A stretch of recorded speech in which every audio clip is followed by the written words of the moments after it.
Welcome to the global phenomenon, Surviving the Survivor, where we bring you the best guests in all of true crime. This is a STS special, Surviving My Biggest Case. Here's your host, Emmy Award-winning journalist, Joel Waldman. What's up, STS Nation, and welcome to another episode of Surviving the Survivor. Tonight, we bring you an STS special called Surviving My Biggest Case. And you know her face by now. She is a frequent best guest on the podcast. Tracy Walder is one of the few women to serve in both the Directorate of Operations at the CIA and also as a special agent at the FBI. From 2000 to 2004, Tracy served the CIA's Counterterrorism Center Weapons of Mass Destruction Group, followed by the FBI's Chinese counterintelligence team. During her time at the CIA, Tracy traveled to war zones and many other countries. She now works as an author and adjunct professor of criminal justice at Texas Christian University, and she also sits on the board of directors of Girl Security, and she is the author of The Unexpected Spy. Tracy, I'm psyched for this. Thank you for joining us. I know we were just talking off camera a little bit. Do we do one half CIA, one half FBI? Because not a lot of people can say that, but you're one of the few.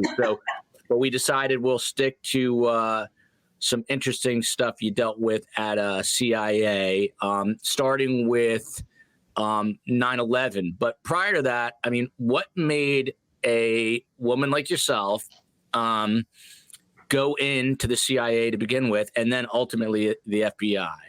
So you can say it. What made a blonde Jewish sorority girl?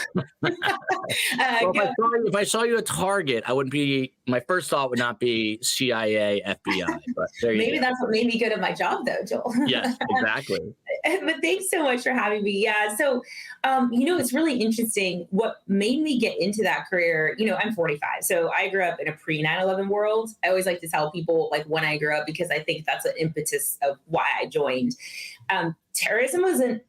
I don't want to say it wasn't a thing, but it wasn't top of mind. Like I grew up with like Oklahoma City and Ruby Ridge. Those were the things that like shaped my version of terrorism. But as a member of the Jewish community, my synagogue always had a ton of security, like all the time. And I think when you're 10 and you ask your parents why, like they didn't necessarily do the best job of like explaining that to me. But all I knew is that, I wasn't allowed to go to the Middle East. And I think when you're young, that is something then you're like, well, I want to rebel against that. And I want to go to the Middle East. And so my dad was a college professor. So I had a full ride at USC because that's where he taught. So that's where I went. And I never knew, though, I always had an interest in the Middle East and an interest in this terrorism thing. But I didn't know that there were jobs that you could do in it because, again, September 11th hadn't happened yet. So it wasn't, in front of your face. I feel like it is today. And so I decided, well, I guess I'll be a high school history teacher. I really liked history, figured that was a good application of it. And so I went to USC and I majored in history. This again would have been 95, 96-ish time frame. But you must remember the first World Trade Center bombing, right? In 93. So I do. I remember the first World Trade Center bombing in 93 with the blind sheikh and all of that. And I think that was definitely at the forefront of my mind. But the issue is most of the attacks that Al-Qaeda was perpetrating were really in sort of sub-Saharan Africa and like the Gulf area of the Middle East. It really hadn't been this huge, massive scale attack. And then it got overshadowed, I guess, if you will, by Oklahoma City. Because the death toll there was a lot higher. And so it just wasn't at the top of my mind until it was 1997. And I was watching Osama bin Laden. He did his very first and only interview with the West. And it was with CNN. It was Peter Arnett and Peter Bergen.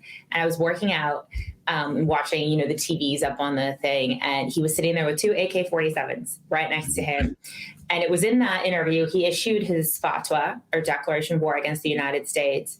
And then to take it one step further, he issued a war against the Jews. And I think for me, some kid, right, is like, wow, it's about me now, right? Yeah. Being self-centered, what is this? And so instead of getting angry, I think I got curious and I wanted to learn everything I could about where this guy was from. So I started taking like modern Middle Eastern history classes, international affairs, whatever I could do to still get out in 4 years and keep my scholarship, but get exposure, I guess, to that area of the world. And, I know some of the viewers might think I'm silly, but again, and maybe you can attest to this too, it wasn't apparent to me where you would go at that time to work a job in the counterterrorism mission. It just wasn't. It wasn't the issue du jour in terms of like geopolitics, I guess. And so at this point, did your father, who's a professor at USC, did he know what you were up to at this, but they were getting interested in this? No. Oh. Yeah, it was really interesting. I don't want to say hid a lot from my parents, but no. You hid a lot. No. I don't know. I just never had that conversation with them. What did I do? What were you majoring in at that time, right? History. Like what were you on? History. You were on Still history. And I knew I had to be out in 4 years because otherwise I'd have to pay. And so it just wasn't apparent to me.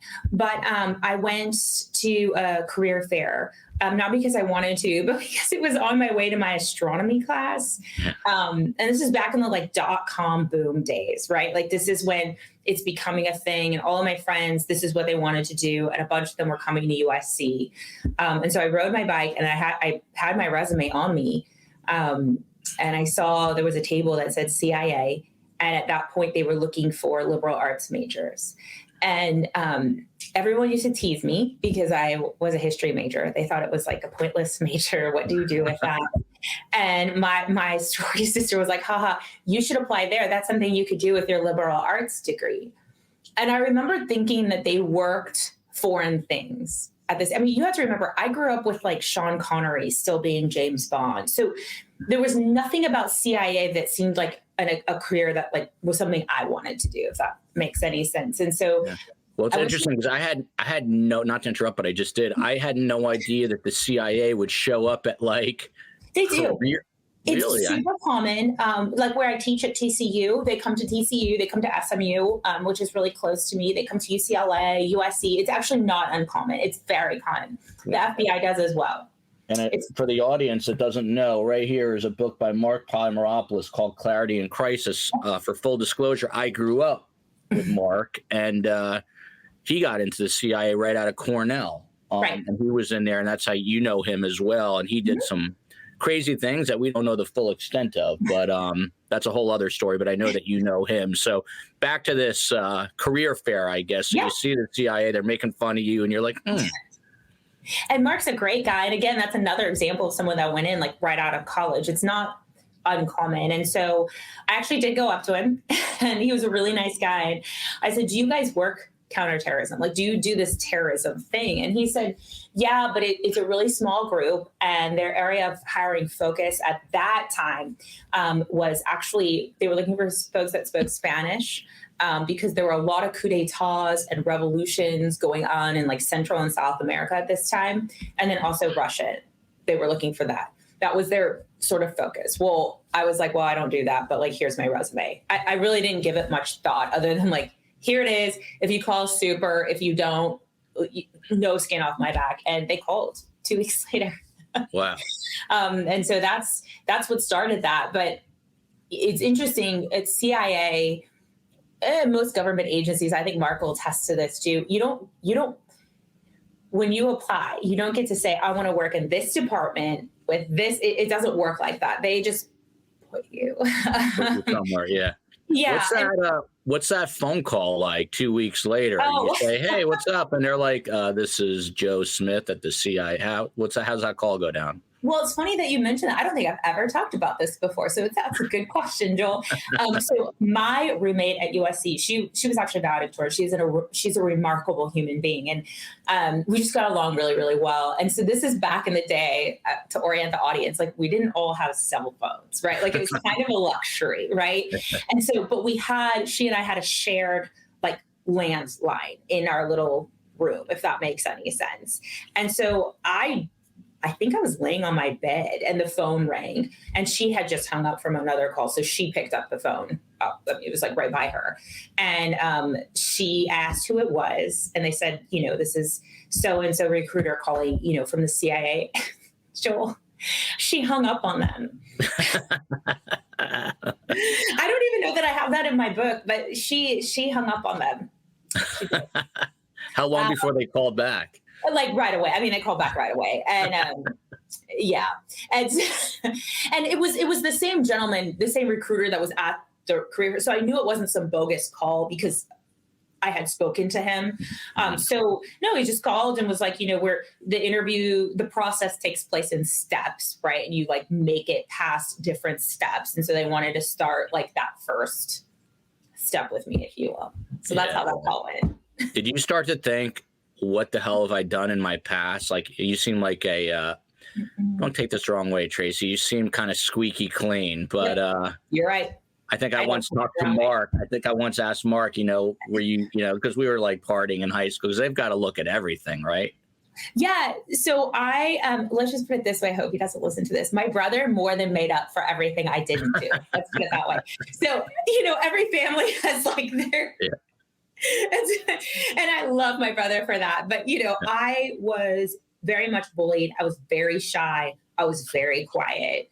I really just kept my head down. I didn't want anyone to notice me. Do you know what I mean? I was like just that kind of person that like people were like, wait, she existed, and like that was okay with me.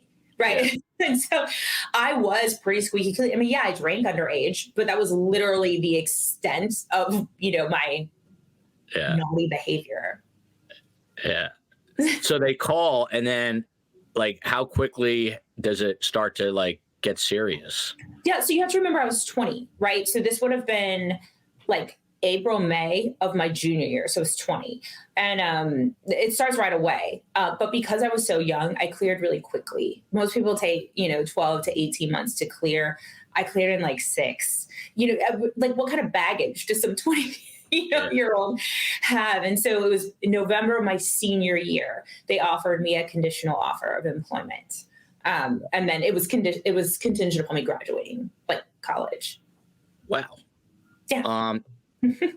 That's so wild. And at this point, like, does your family have an idea? Are you telling your dad? I'm thinking. Oh, of course. I mean, they had to. My dad helped me fill out my forms. I mean, like, at this point, like my parents obviously knew what I was doing because, they had to interview my neighbors, my parents. My mom came with me to do my polygraph test and all of that in DC. Because again, I was only 20. Like I couldn't even rent a car, right? Like to get right. Wow. And so, my mom took my fake ID from me. And this is what year is this? This would have been 99. Wow. So, and you have no idea what's coming 2 years later. I mean, why would I, right? Like, it wasn't. Yeah. I just figured I would go wherever CIA put me. I'd go in whatever office they put me. And I just realized that you can see my daughter's hamster cage. I'm so sorry. I love it. I can barely see it, but I had a habit trail when I was a little kid. I just figured I'd go wherever they put me. And then once I'm there, maybe I can move around and get to the counterterrorism center, which is where I wanted to be. But I guess I got lucky, if you will. And I think Mark will attest to this too. The CIA is a little different than what I think people expect from the movies. I knew where I wasn't going to go. Let's put it that way. I knew I was not going to go and work in their science and technology division because like no one wants me doing math and engineering and physics. Right? Like I knew I wasn't going to go there. I knew I wasn't going to be an analyst because most of the analysts have PhDs in like really specific subject matter, like South Korean politics, right? And I had this like broad liberal arts degree. I had a feeling I was going to end up in operations because those are the people that have kind of the broader like degrees, but I didn't know. And then I guess I got even luckier on top of it. And I was put in the counterterrorism center. So I started out of the gate. That's what I was doing like right away. Mm-hmm. So that's kind of like the, I mean, that's sort of like the James Bond department of the CIA, right? That's kind of like the sexy, Sure, yes. right? We I mean, are the that's ones that are recruiting human assets, right? So like we're going overseas or, using other types of technology to recruit people to give us information that helps us make, better national security policy and keep us safe. and what you said earlier resonates because I think that's super important to the CIA is that you said, it's interesting because my mom said the same thing as a Holocaust survivor. She never wanted to be noticed. She kind of wanted to go under the radar so Yes. she wouldn't be seen. And Yes. you said that too. Yes. And that's, you don't want someone like me that wanted to be in TV news and have ego, right? Like you want someone like yourself who's going to be low key and not be spotted, that you can kind of slip in and out of places, right? That's more of the personality type. You're totally right, Joel. And that's interesting is like the more I think about it, people always ask me, what'd you major in to get there and all this kind of stuff. But I actually think that was less important. It was more about like certain personality traits that I had, right? Like I have very high like emotional intelligence and very high critical thinking skills, problem solving skills. I'm definitely more of an introvert, those kinds of things. I actually, because you take so many psychological tests, I really do think that they're looking for that stuff. I do. Did you didn't speak another language or did you? So I didn't. We have to remember the time, right? So CIA, you can go to their website literally on any given day and they'll tell you what languages they're like looking for. And at that time, it was Spanish and Russian. So I didn't speak any foreign language and right, like, and I don't speak Spanish and I don't speak Russian either. And so I don't think it was necessarily like this prerequisite that was that important for me because again, the counterterrorism center wasn't like front center, right? Like it is now. Yeah. So you start your training, and I mean, I don't know what you can. I'm almost afraid to ask questions. I don't know. I don't know what you're allowed to tell me and what you're not. And we just so everyone knows, we don't really go over any of this. We're just talking as though we're sitting in a Starbucks here. So you're 20 years old and you get your polygraph. You ultimately get cleared after, you said 6 months. Normally it's like a year and a half. So obviously you graduate college, right? And then Yes. you just go straight into it. And can you tell us like where you were based? Or? Of course. So you go straight. I graduated college in like the first week of May and, started at CIA like 2.5 weeks later, right? Like, so they give you a date that you start on. You don't really pick it. They just like give it to you. And so CIA is a little different than FBI, and that FBI, you go straight to Quantico, right? Like you don't, at CIA, they actually make you spend time at headquarters first. So I actually think that's great because you get to know what all the different groups do and all of that before you get your like farm date, which is the date where you go, for your training at the farm. Mine had a little wrinkle in that I was waiting for my farm date when 9/11 happened. So, so wow. I was. And the farm date is what again? That's where you go and. I guess that's where you begin your field training, right? Got it. It's just like Quantico. Quantico's like 4 months. Same thing with the farm, right? Like it's similar. It's just that at FBI you go straight into it. You don't spend time in an office first, whereas at CIA you spend time in the office first and then. Okay. It's just how they work it there. You get like firearm training, or is that when you go to the farm? No. So CIA actually doesn't offer firearm training to operatives because we are not law enforcement officers. We are not allowed to be carrying guns all the time. We get firearms training when we deploy to war zones. So yes, I did because I deployed to war zones, but not everyone necessarily. If you are an officer that spent the entirety of your career in like Western Europe, you don't have a need for firearms training. So it depends is the answer to that one. Wow. So 9/11 happens, 9/11 happens, and you're supposed to be deployed to the farm, as you guys call it. So what happened? Well, so for me, I had been assigned to the counterterrorism center, and I was actually working the terrorist training camps. That was like my job, I guess, when I was there was looking at the terrorist training camps, trying to get, information, human intelligence, who's coming, who's going, what are they doing, all that kind of stuff on the terrorist training camps in Afghanistan. And so that's what I was doing. Prior to 9/11. And the day of 9/11. All right. So let's get to 9/11. So 9/11 happens. I was working at 3 World Financial, connected to the World Trade Center. I was doing business news on the floor of the stock exchange. So I was living in Hoboken. I was supposed to get in, and my ferry, obviously, they stop after the first plane. So I watched all this from literally in person from across the river. But where were you? Were you like everyone else watching this on a TV as it unfolded? Take us through this. Well, first, let me back up about a week, if that's okay. Yeah, please.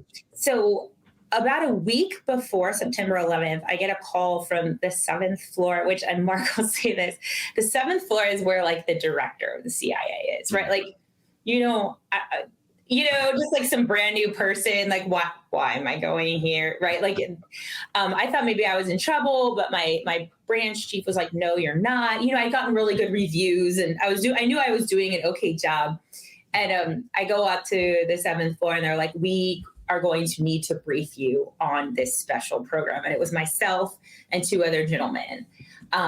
And I remember getting this briefing. They're like, you guys have really been doing a good job. We want you to work on this program, but it'll be when you get back. Like, from the farm, we won't be doing it until the spring and, fine. And I was like, God, are we going to ever have to use this? Because I don't know what I think, about it. I'm trying to talk around it because it's still a little bit classified. And I remember them saying, not unless there's a really big terrorist attack. Wow. And so I didn't think anything of it. So on 9/11, I'm weird. And I used to get into work at like 6 a.m. It's just when I liked to work because I could get off earlier and whatever. Uh-huh. So I got into CIA headquarters at 6 a.m. One of the things we get to remember is that CIA, you can't bring your phone, right? You can't bring your laptop. So you don't have access to open internet at your desk. If you want to go get open internet, there's like one building. What do you do? Is there do you just leave your phone at home then? Or is there like, leave it in my car? You leave it in your car and you just walk inside. It's so crazy because you go to work on 9/11 at 6 a.m. and literally not your whole life, but the whole world is going to change in like 3 hours and 8 minutes or whatever it is. Yep. It's so crazy. So you have by the way, prior to this, do they tell you, obviously anything we're telling you here? I mean, like you couldn't go and call your mom on September 7th and be like, hey, Mom, I just had a meeting. No. Oh, God, no. Oh, my God. Everything is. I'd be in jail like that. You can't do that. So everything, and they know not to ask you. So you're just kind of living this, that part of your life has to remain secret. Which is, by the way, before we get to 9/11, I'm just so curious because I was that Jewish guy getting set up on blind dates, and I'm sure you were going through that. So like, if you got set up on a date back then, would you tell people you're CIA or would you have to tell them something else? So that's a really good question. I have to be completely honest with you. I do wonder what others would say about this. I don't know that this is good or not, and I don't know if I should be embarrassed about it or not, but the vast majority of people I dated worked at the CIA with me. Oh. And I have to be honest with you, it's easier. It's just easier. That makes total sense. But I was wondering if you're going to say like you're a florist or something, No, I never had to do that, and I know because a lot of people are like, ew, you dated people you worked with, but it wasn't like that. I don't want to say it was encouraged, but it wasn't discouraged either, right? Like that makes total sense. Yeah. It was just easier. People got it. We know what to ask and not ask. And like, it's fine, Yeah.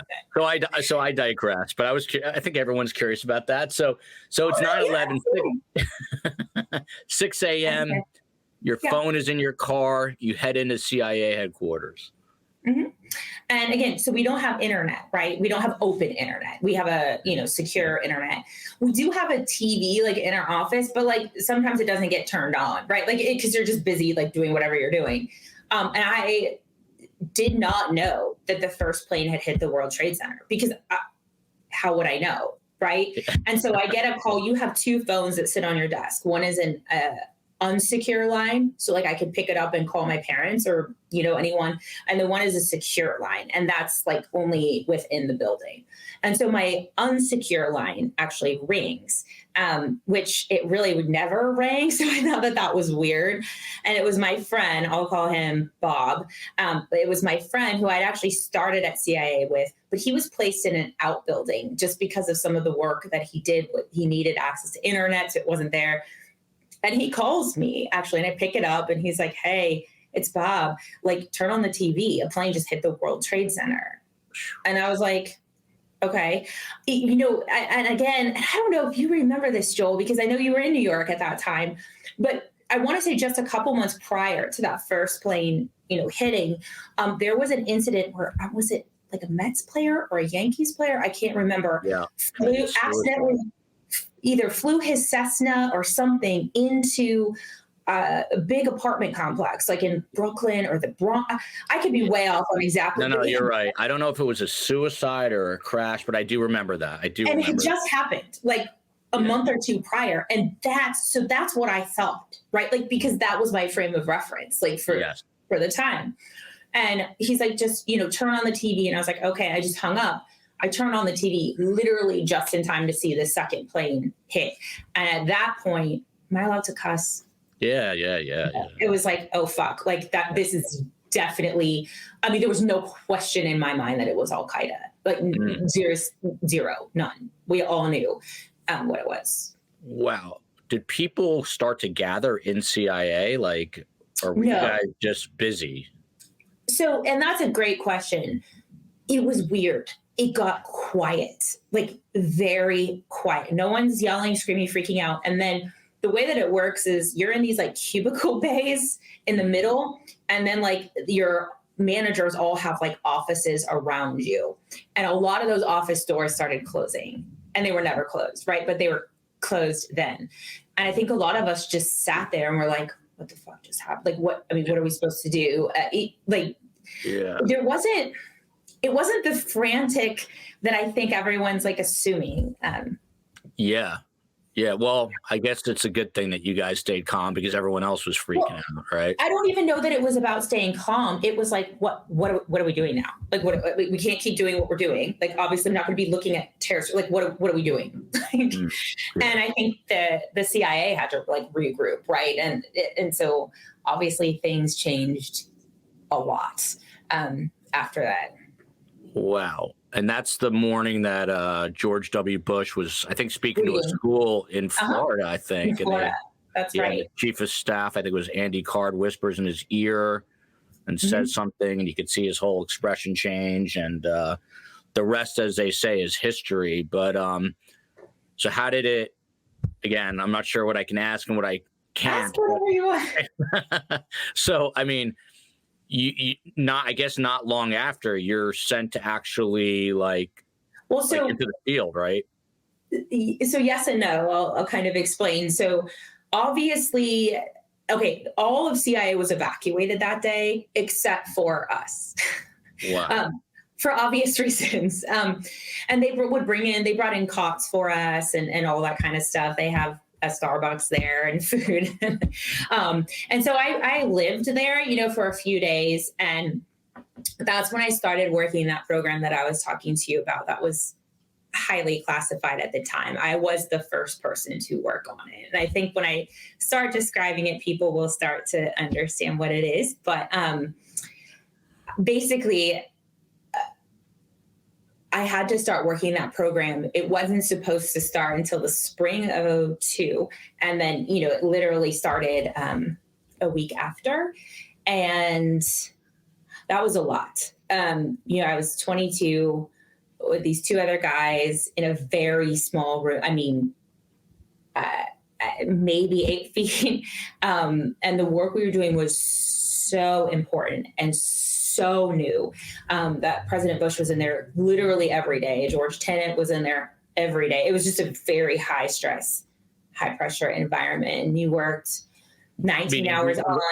You mean he was in CIA headquarters, or he was where you guys were? He was where we were. Wow.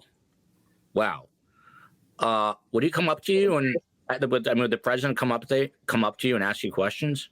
Yeah, I don't think it was literal. I mean, now it looks very different because the program has very much evolved. But at the time, it was. I mean, it was like he was right here. I mean, it wasn't. No, He didn't ask us a lot because the work we were doing was so important, and we were literally killing people that he knew to kind of just shut up and watch. I think was kind of what he was doing. Wow, some serious business right there. And you're how old at this point? 22. And I was literally killing people on a daily basis. Wow. Yeah. Wow. Wow. All right. Well, let's pick it up there. So he's coming in there, and that's so wild. So, by the way, I can't get over the fact that there's a Starbucks in CIA. So those are like the most. Those baristas are like the most. Well, the Washington Post did a whole story about the Starbucks in CIA. It was like years ago. Really? But yeah, there's a Starbucks there. Those guys have some serious security checks going on in those baristas. So you're doing this work. So that work was a lot because basically we were working off of, I'm trying to figure out how to like talk about it. We were working off of a list of people that we were given that it would be okay to neutralize. Let's just put it that way. And so we just we're checking people off of that list. And I think it's funny because, you have people that suffer like the side effects of like hand-to-hand combat, but you also have to remember that this was a different kind of combat. And I'm like 22 and I deal with like the effects of, killing people, but just in a different way. But it was also a way I think all of us felt personally responsible for 9/11. Oh, I mean, we did. Those who worked in the counterterrorism center before 9/11 definitely felt like personally responsible. And so I feel like we also thought, oh, this is a way to like even the score, right? Like we can get bin Laden and we can get these guys, and this will be a way to right this wrong that we like missed. If that. So I don't know how to ask this either. It's just kind of funny because we're doing an interview. You don't know how to answer and I don't know how to ask without getting in trouble. But so you guys are obviously using, because you're in Washington, D.C., so you're using a form of technology, whether it's a drone or something else, to find targets, and you're taking care of them from a long distance. Let's just put it that way. So sure. And, whatever people want to think that program is, I was the first person to work it. That's so crazy. So I don't talk about it a whole lot. So thanks for asking about it. Yeah, no, that's wild. So, and that's not overseas yet. I mean, I know you've been open about talking about, suffering from PTSD. I mean, just because you're not like necessarily on a combat field, you're still, engaged in like military activity, and you're basically, as you said, killing people. So, I mean, you also talked about how you just said you're getting even, and also just to get back to that time period is a lot different than today, which is all like bifurcated and crazy because Democrats, Republicans. Back then, we were really united after 9/11. So I'm sure you felt like you were being a real patriot and like helping save America in a lot of ways, but it also had a weigh on you a little bit. Yeah, it was interesting. So it's weird because obviously I did that stuff that you're talking about, but then I did go to war zones, right? And so I did participate in some of the hand-to-hand. So it's like I have it on both ends, right? Like it's weird. But then in terms of the 9/11 stuff, okay, we were united. You're right. As a country, from a political standpoint, we were united against this enemy. There's no doubt in anyone's mind.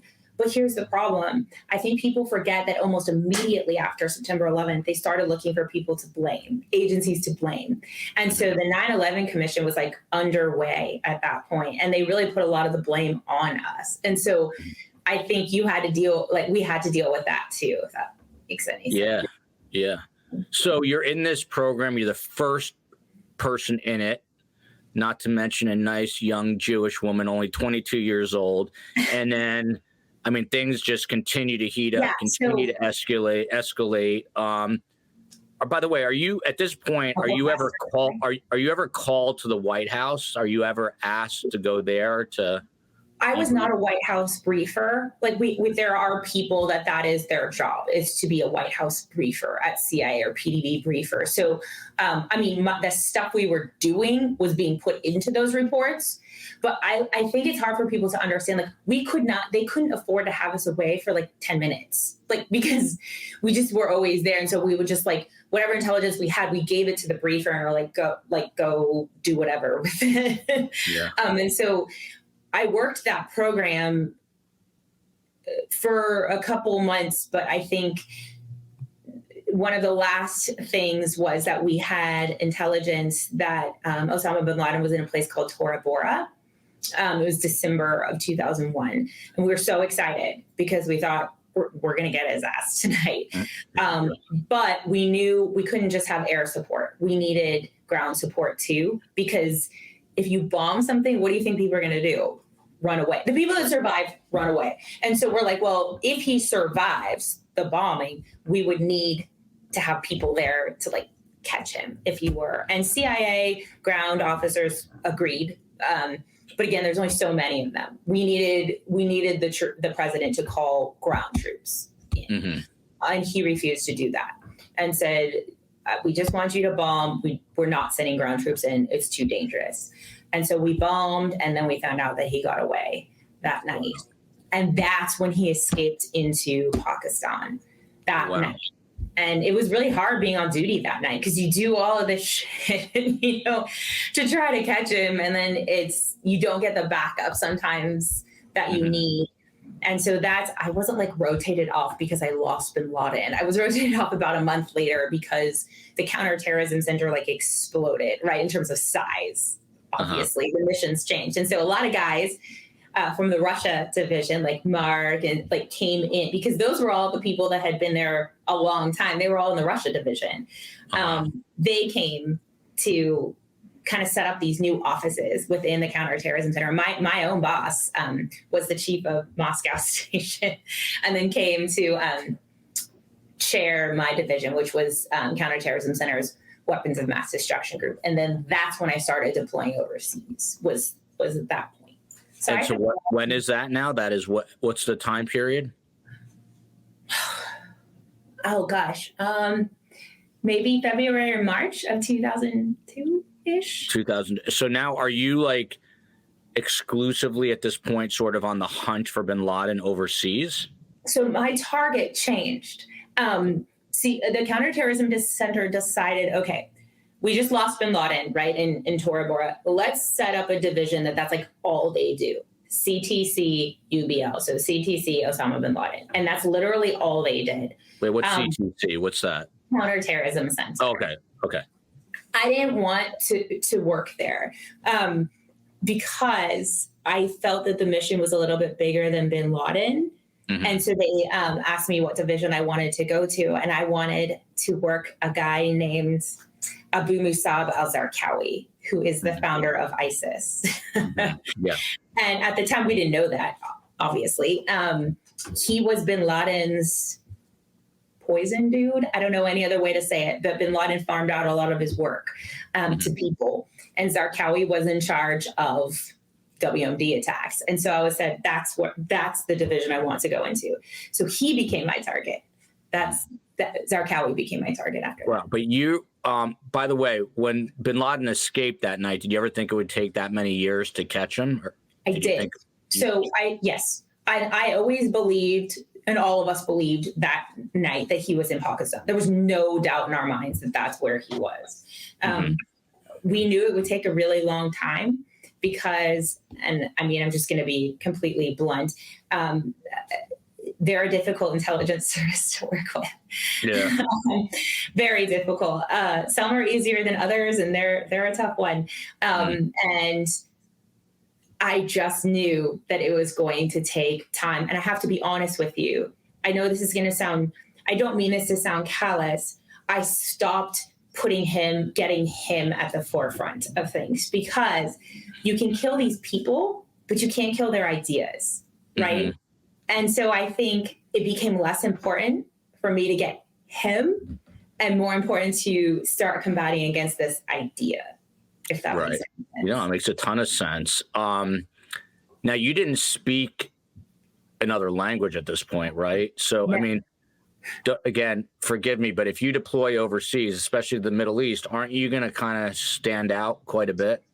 So in terms of language, this is another fun fact about Americans. Yeah. I think we are the only country in the world where people only speak one language. Yeah. Let's be honest about My that. mom speaks 6 and I speak Exactly. 1. Yeah. Exactly. And my grandparents, who were also, in the Holocaust and all, they all spoke 4 or 5 different languages. And so what's fascinating, and I think another misconception, is that, in the Middle East and Africa and all these other places that I went, the vast majority of people spoke English. Like it was like not a problem. And then some of the incarcerated terrorists that I spoke to, I asked them straight up, like they all spoke English. There was only one that did not, that I had to use a translator for. And he didn't even speak Arabic. He spoke a different dialect. I asked them, you all speak English. Like, what's up with this? And they're like, well, why wouldn't we learn the language of the country that's our enemy? And I was like, shit, you're totally right. Makes a lot of sense. Makes sense from a strategy standpoint. Yeah, that's so crazy. So can you tell us where you deployed to or no? Okay, no, that's okay. When I deployed, let me put it this way. So when I deployed undercover. So I can't, but I can say that I went to Africa, Europe, the Middle East, and then I was in Afghanistan. Uh-huh. And is it like the movies? Like, do they give you like the fake passport and alias? Is it? I mean, all that you can't tell. Okay. I'm sorry, Joel.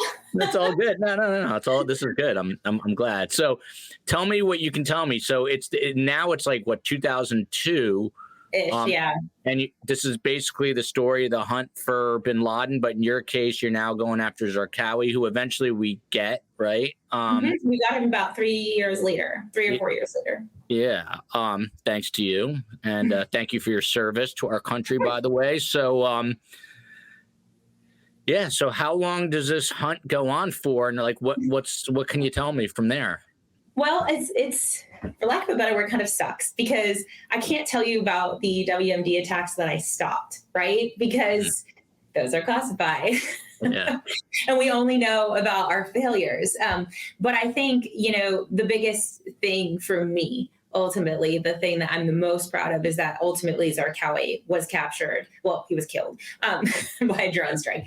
But that's what I'm the most proud of because we were following his ass like it was nobody's business. And I feel that a lot of the information that I was able to obtain through human sources, through detainees, through just in general, was able to stop, future attacks. And I'm pretty proud of that. Yeah. Can you tell me, did you ever go to Guantanamo? Would you have to go there to interview anyone or no? Can't say. I'm going to put it this way. The people that were important were not at Guantanamo. Interesting. This is so wild. So, you're overseas. I mean, would you have moments at night where you're just like, I cannot believe this is just like, did you have like these outer body experiences where you're like, this is the biggest terror attack in the history of the world. I'm now a CIA officer, an agent. Did you say agent or officer?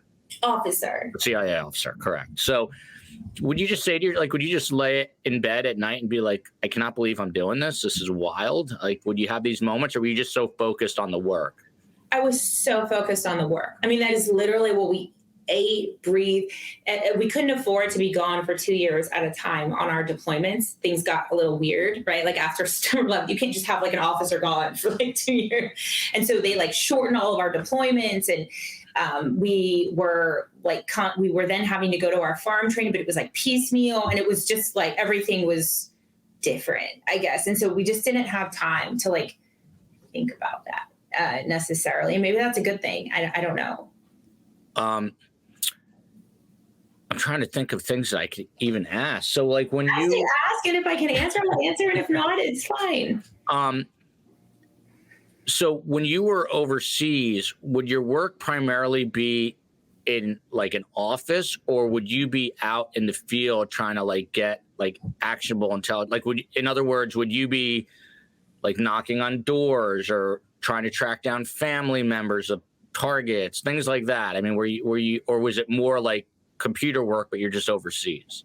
No, I was out in the field. A lot of it is family members, extended family members, surveillance, all those kinds of things.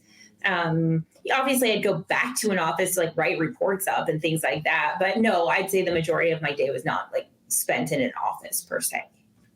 And when you're overseas like that, I know the word skiff obviously from the United States, but would you have to go to a place like a safe house that was highly secured where you could transmit information like that? I mean, that's in the movies, but that's reality. Like you have to go somewhere where they obviously can't hack your computer or something along those lines. Yeah, I think it would surprise you probably where they are, those skiffs, but yes, there are definitely skiffs all over. And were you thinking at any point, and I don't even know, like did they at any point want to teach you like Arabic? Was that something that? Yeah, so I think if I had stayed longer, probably yes. But the issue is that the Arabic immersion program is 18 months and I couldn't be gone. They couldn't have like all these people all of a sudden now like gone for 18 months. Yeah. Yeah. Wow. So, it's 2002 at that point. So how long are you like deployed and going back and forth on this hunt for bin Laden? Probably 2.5 years is nonstop. Nonstop. Yeah, it's a lot. Wow. It doesn't seem like it's a lot, but it's a lot. Wow. And are you allowed to check in at home? Like, do you have your own cell phone for private use where you can call? No. So the way that it works, and one of the things that I got a good lesson in, which was awesome, at the agency was about friendships, right? And so your friendships become family. So like one of my two closest friends, they were bridesmaids in my wedding. I'm still friends with them. Wow. And so you have to appoint one of them as your power of attorney if you're not married, because they have access to, my cover name and all of that good stuff. And so I would keep in contact with them. And then they would then, like relay things to my parents. They knew my parents and like had relationships with them. So it was good. How intense is the training when you're taught like you're going to be given a cover name and you can't screw that up? Like you can't go into a store and I'm just going to, in Islamabad and say, hey, my name is Tracy. I mean, whatever. Like, how serious is that training? Like, where they drill it into your head? I don't know if it's changed, but it's way less serious than you would think it is and be comfortable with. Let's put it that way. Really? We would quiz each other. Like in my office, we would like have quizzes and whatever. But it wasn't as serious as I think we would like to think it maybe should be. And perhaps it's changed. I don't know. But it really wasn't all that. It's just so wild. So, now there's also like tremendous public pressure because it's in the news every single day. I didn't watch the news. I stopped. You did. That's probably smart. Because Americans are antsy, and now it's taking longer than it should, and now the Iraq War breaks out. So now people are getting angry at the CIA that they're not catching this guy bin Laden or Zarqawi fast enough. Right. But you totally tuned it out. I have to because, and I mean, people like to knock on me, but I do have a bit of an addiction problem to like Real Housewives and that kind of stuff. But the thing is that's what I would watch when I was stressed out, because who wants to watch the news of themselves doing a bad job, right? Or no one wants to watch that shit after that's all you've been doing all day long, right? And so you want to watch mindless TV. Like that's what you need to calm down. And so that's what I started doing, was just watching complete shit. So TV. Now I have this image of like high-ranking CIA person chasing bin Laden, watching Real Housewives. No, so when I was in Afghanistan, like the SEALs, they all liked The Bachelor. And so like they would turn it on and we would just like sit and watch it and like hang out. I mean, that's just what we did. What's it like to be like a woman in that environment? Like, when you're hanging out with SEALs who are like the ultra alpha males. They were, I mean, like, they were really nice guys. They treated me super well. I mean, like, very nice. I think they treated me like a sister almost. But they also weren't overly protective. They're like, you're CIA, like, you can fucking handle doing what you're doing. It wasn't ever like, you're a girl, let me help you. It was never like that. But then it was also, they were always respectful. I never had issues. Maybe other people did, which is fair. I want to honor like that experience too. I always just had a great experience. Wow. And when you're in these places, back to this, like, are you at this point, are you carrying a firearm? Are you trained in all that? Yeah, I mean, obviously in Afghanistan, I carried a firearm. You're cruising around and there's the gun picture of me that's like all over the web. Yeah, I've seen that. When you like, what, I don't know, when you would go out on a mission, for lack of whatever the term is, would you go with the SEALs? Would you go with like a security team? It depended.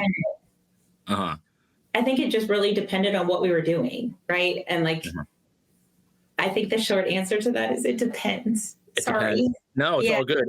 And then, so this obviously goes on for years and years. So, is there a point where you kind of feel like, I don't know, just spent, where you're like, I don't know if we're ever gonna get there. I'm getting up at 6 a.m. every day. I'm doing everything I can do. This is like, it's kind of like going up a down escalator. Did you feel like you were treading the water? So one of the biggest things that happened, which was really tough, I get a lot of shit for it, so everyone calm down. So, I worked Zarqawi, I worked WMDs, but I didn't work Iraq WMDs. This is Al-Qaeda. Those are two different things, two different offices, whatever. And so I know it sounds silly, but sometimes when we were back at headquarters, we would make charts of like who our targets were, like who we were looking for, who we killed, with like X amount, felt really good, whatever. And we had this massive poster that we had made like around our cubicle bays for when we were back at work. And Zarqawi was at the top. Well, duh, he was our target, like obviously. And then there were these other like guys that we were trying to capture or, whatever on this chart. And I remember one day the White House came down and asked for the chart. And we're like, our boss was like, yeah, give it. Why wouldn't we give it? There was no reason to not give it to him. And it just said Al-Qaeda WMD Zarqawi network. That's what the chart said. Mm-hmm. That chart, and he's admitted it in his book, was then used by Colin Powell on the floor of the UN. And the chart was renamed Zarqawi Network in Iraq. Wow. And what people don't realize is that, we were obviously upset, but what was really a lot harder was all of those targets that we had on there. We had their geo coordinates of where they were, their phone numbers, their names, and their last known locations. And we had good ideas of where they were. We were very close to capturing some of them. They all went radio silent because, like, why wouldn't they? Because now they're like, oh shit, my face is like all over the news. And they went and they blew up subways in Madrid and killed a bunch of people. I don't know if you remember that. Yeah. And that was a direct result of the fact that I and my colleagues all lost locations of these guys because of that. And I didn't leave like in protest of that, but I think that coupled with the fact that I was really tired of being overseas was why I kind of was like, okay, I'm good. And then you resign. You just say, I'm done. Well, sort of. It was hard because I loved everyone there. I had like all these awards and medals. And so it wasn't like easy. Do you know what I mean? Like I'm still really good friends with my boss. Like, Mark's my friend. Like I didn't leave on like this bad like notes per se. You know what? It's like a super high pressure job that obviously like you can only do for so long, right? Drama. Like there was no drama as to like why I left, but I felt like let's do the counterterrorism mission, but let's do that here in the US. And so then that's when I became a special agent. Wow. Was that just to transition to that real quick, but was that what year was that where you switched over to FBI? 04, 05, something like that. Yeah. And is that like a pretty seamless transition? Is it easier for you to kind of do that? I mean, compared to what you had been doing? Like, I think it was easier, obviously, for me from a security clearance standpoint. They didn't need to clear me because I had my clearance that they could just use from the agency, right? Like, all of that was easier, but I don't think I realized how much the FBI and CIA, like, really don't like each other. Wow. At the time. And, it's two very different missions, right? Yes. So it's interesting because I keep hearing that because I had Steve Peterson on from the DEA talking about how he caught the real Walter White from Breaking Bad, and he was saying the DEA and the FBI hate each other. So yeah, I think we all need to play nicer. I could not agree more. I don't understand it, but like. So the night, and I forget the year, I should have looked it up, and I should not have forgotten this, but the year that Bin Laden, now the 2011, the now infamous story about the Navy SEALs, like the helicopters crash, they get there, they take out Bin Laden. Though, when you got word that he was killed, and the mission was ultimately successful, what was your reaction? Not probably what you think. I was like, I'm glad he's dead. Obviously, I don't wish him well, like clearly. But my concern was, well, now the American public's going to think we're done. We're done. We don't need to care about terrorism anymore. Bin Laden's dead, so Al-Qaeda's dead. And I was like, I don't want that mentality, I guess, right? Like, because again, you cannot kill an idea. And it's still around. And so that's what I was worried about, to be totally honest with you. Like, I was happy, but. You're like, it's not over. However, strange things happen, and not getting political, but all of a sudden, a guy named Donald Trump, it's 2014, a few years later after Bin Laden is killed, he announces he's running for president. And I feel like since then, it's been Republicans versus Democrats, Democrats versus Republicans. All that like unity we saw on 9/11 is out the window. Our country, we saw what happened on January 6th. I mean, the country is definitely fractured, but I feel like and look, I worked in news this entire time, and there wasn't a day you could go without hearing about the Iraq War or the word Al-Qaeda and then ISIS. Now you never hear about it. What's going on? I mean, are they? I think first of all, and it's interesting. I worked at the CIA and the FBI under two different presidents, two different political ideologies, Democrats and Republicans, and it was awesome. Like, that's the thing. Like, it was awesome because but it was great. Like, it was really great because there was agreement.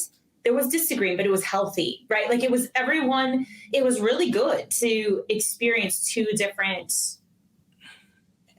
political persuasions and so much continuity, so that when Clinton left office, Bush kept George Tenet as the head of the CIA. Like, they didn't, it was just, I think that's a good thing, in my opinion, quite frankly. But so I don't know. I think part of the problem is we're very focused on hyperpolarization and hyperpartisanship. And I think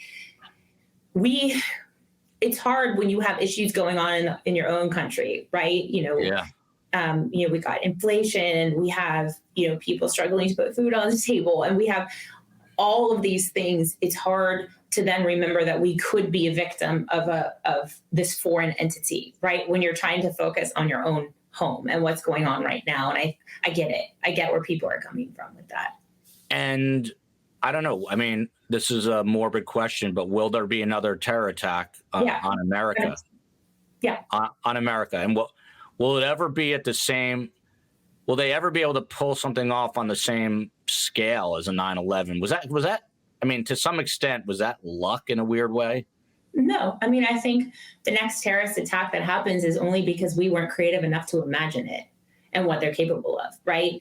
Like, who would have thought that let's go hijack all these planes, fly them into all these buildings and one into the Pentagon? Like, I don't know that was, we have a presidential daily brief that's out there in the press now. It's been declassified. That came out, it's like August 8th or something of 2001 to Bush. And it was from the CIA saying, people might hijack airplanes. Well, what's Bush supposed to do about that? Right? Like, ground every airplane? You can't do that. Like, it's not possible. And so that's the issue, right? It's just lack of imagination, quite frankly, on our part, because that's all Wow. we're doing. We're only guessing. So you think it's inevitable that there will be another terror attack? It's not over. I mean, ISIS, Al Qaeda, they might come back with a different name or different form, but they still hate America. They still want the West to fall, right? Yeah. So I think ISIS, Al Qaeda, but I also think we have a homegrown issue too. Like, I would not be surprised if we saw something like another Oklahoma City situation. Why does it seem like, I mean, is it because there's so much other stuff going on, but it seems like it's been so quiet? I mean, news is fickle. Don't say that, Joe. I mean, like news, the powers, like the powers that be want, whatever's sexy. And right now it's, Republican, Democrat. But what I'm trying to say is it feels like we've lost interest maybe, or lost sight of the fact that terrorism is still a problem. But it is, you're saying. Yeah, look, I think the public may have lost interest, but that's not necessarily their fault, right? Because I think, and again, like, look, I work for a news channel too. Like, yeah. I don't have an issue, with news channels too. They're focusing on whatever's going to sell. Like, I totally get it. I don't begrudge them of that at all. That's just the way the world works, right? My only hope is that our politicians are hopefully still funding the CIA's counterterrorism center and all of these things that will at least be proactive, right? That's all I can hope for at this point, and that we just don't know about that. And that's okay. We don't necessarily need to know about that per se. Wow. It just froze up for a quick second. So, listen, this is super fascinating. I probably have 10 million more questions, but and then you worked on the FBI's Chinese counterintelligence team, so maybe we'll save that for a different time, because that's kind of crazy. In a sentence, what did you do in that regard? Yeah, so it was one of the first Chinese economic espionage cases here in the United States. They were working for a defense contracting firm here in the U.S., naturalized citizens, been here 28 years, stole defense technology from the Navy, Department of Navy, and sold it to China. They were caught at LAX with all the stuff, and one of them was going to finish up his prison sentence in like about 4 years here now. We're going to have to get Tracy back on. And that is why your book is called The Unexpected Spy, because like she said, blonde Jewish girl from California who went to USC. Her dad was a professor there. You wouldn't expect her to be. Put it this way. If I saw you at Whole Foods, my first thought would not be CIA, FBI. I'm probably not alone. But Tracy Walder is an American badass. Let's say that. She is one of the few women to serve in both the Directorate of Operations at the CIA and as a special agent at the FBI. As you just heard, from 2000 to 2004, she served in the CIA's Counterterrorism Center Weapons of Mass Destruction Group, and then she switched over to the FBI's Chinese Counterintelligence Team. She's now an author and an adjunct professor at TCU in criminal justice. She sits on the board of directors of Girl Security. And go out and buy her book, The Unexpected Spy. Tracy, thanks so much for doing this. It was awesome. Anything you want to close with? Any closing thoughts? Well, just thanks for having me, Joel. I really appreciate it. And I just love your show. Thank you so much.